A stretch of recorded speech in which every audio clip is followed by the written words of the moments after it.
সকল ঈদের সেরা ঈদ হল পবিত্র ঈদ মিলাদুন নবী। আগমন তোমার হয়েছে মক্কায়, হিজরত করিয়া গেলাম মদিনায়। আগমন তোমার হয়েছে হিজরত করিয়া নাই মারহাবা মারহাবা বলি উঠিল, মারহাবা উঠিল আপনি যে পিয়ারা আয়াতুন নবী। সকল ঈদের সেরা ঈদ হল পবিত্র ঈদ মিলাদুন নবী।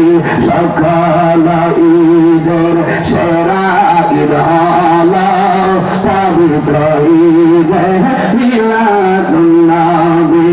সেই কারণে আজি তোমার পাক নাম, সেই কারণে পাক নাম ঈদের মাঝে রেখেছি। সকল ঈদের সেরা ঈদ হল পবিত্র নবী। জবান খুলে বলে না ইয়া রাসূলুল্লাহ। একটা দলিলে পাইলাম ফজল মানে হলো ইলম, আর একটা তাফসীরে পাইলাম ফজল মানে হলো ইসলাম। এখন মুফাসসির রাইসুল মাসির আব্দুল্লাহ ইবনে আব্বাস রাদিয়াল্লাহু তাআলা আনহু বলেন, আল্লাহ যে বলতে ফজল পাইলে আনন্দের কুল বিফাদলিল্লাহ, এই ফজল মানে হলো কোরআন। আপনারা জবান খুলে কোন এই কোরআন পাই আমরা খুশি না রোজা? একদিন না প্রতিদিন? যদি কেউ বলে কোরআন পাই আমি বেজার, কি মুমিন না বেঈমান? এই জন্য রাইসুল মুফাসসিরিন আব্দুল্লাহ ইবনে আব্বাস রাদিয়াল্লাহু তাআলা বলেন, আল্লাহর ফজল মানে হলো ইসলাম, ফজল মানে হলো ইলম, ফজল মানে হলো কোরআন। এই কোরআন আমাদের কারার চরণের সিংহিতে আছে না নাই? এই কারার চরণে সব কোরআন যদি গাছটির মধ্যে ভইরা পানির মধ্যে বাসায় দেয়, কোরআনের জের জবরের কোনো অসুবিধা হবে না।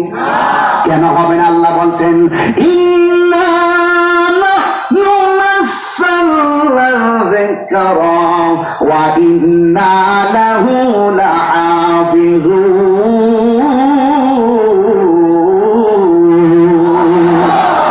আল্লাহ রাব্বুল আলামিন বলেন, নিশ্চয় আমি এই কোরআনকে নাযিল করেছি, কোরআনকে হেফাজতের দায়িত্ব আমি আল্লাহর হাতে রেখে দিয়েছি। আমার বাড়ি হলো ব্রাহ্মণবাড়িয়া। এখন কারোর চোর কোরআন তারা জিজ্ঞেস করে, ও কোরআন তোমার বাড়ি কোথায়? কোরআন বলতেছে আমার বাড়ি হলো লাউহে মাহফুজে।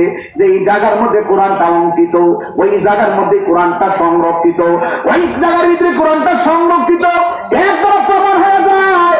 ওই যে আল্লাহ কোরআনে বলছেন যালিকাল কিতাবু লা রাইবা ফীহি হুদাল লিল মুত্তাকিন।